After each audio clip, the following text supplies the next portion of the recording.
open. I found Julia and Derek in a state of undress, clearly in the middle of an intimate moment. They both looked up in shock when I entered. Julia scrambled to cover herself while Derek just stared at me, a mix of surprise and something else, maybe amusement, on his face. For a moment, we all just froze, the silence heavy with tension.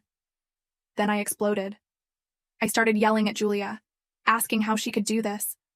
How could she neglect Mila, a helpless child, and bring a strange man into our house?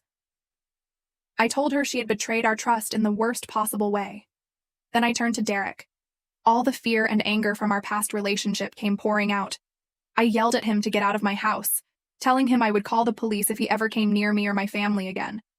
I said I wasn't the same scared girl he used to control and abuse, that I wouldn't let him hurt me or anyone I loved ever again. Derek didn't say much. He just smirked and started getting dressed. Julia was crying and trying to apologize, but I was too angry to listen. I told them both to get out immediately. In the chaos, I suddenly remembered Mila.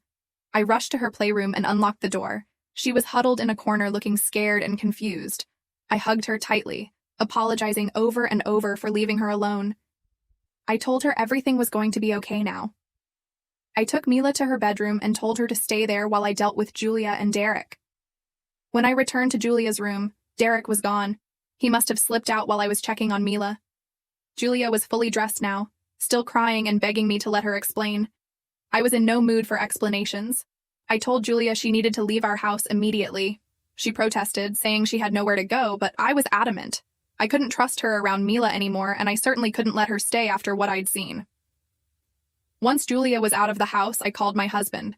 I was shaking as I told him everything.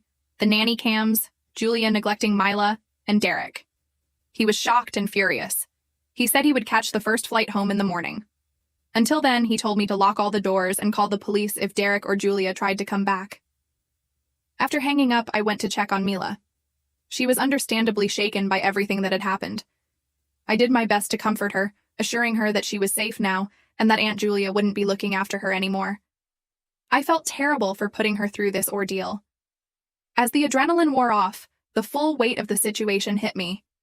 I was overwhelmed with a mix of emotions: anger at Julia and Derek, fear about what could have happened, guilt for not realizing sooner what was going on, and worry about what to do next. I spent a restless night, constantly checking on Mila and jumping at every little sound. I couldn't stop thinking about Derek. How had he found me? Was he planning to come back? The idea that he knew where I lived now terrified me. The next morning, my husband arrived home. We had a long emotional conversation about everything that had happened.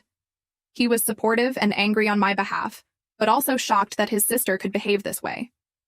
We agreed that Julia couldn't be trusted to live with us anymore, but we were unsure about how to handle the situation with the rest of the family. We also discussed what to do about Derek. My husband wanted to go to the police immediately, but I was hesitant.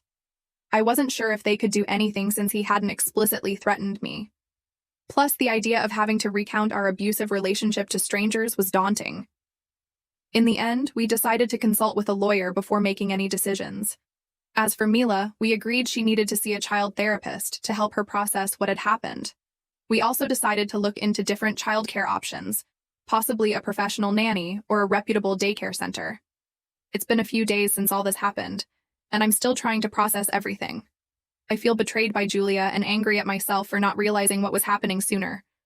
The reappearance of Derek in my life has brought up a lot of old trauma that I thought I had dealt with. I'm also worried about the fallout with my husband's family. We haven't told them the full story yet, just that Julia is no longer living with us due to issues with childcare. I'm dreading having to explain everything, especially the part about Derek. My husband has been incredibly supportive through all of this.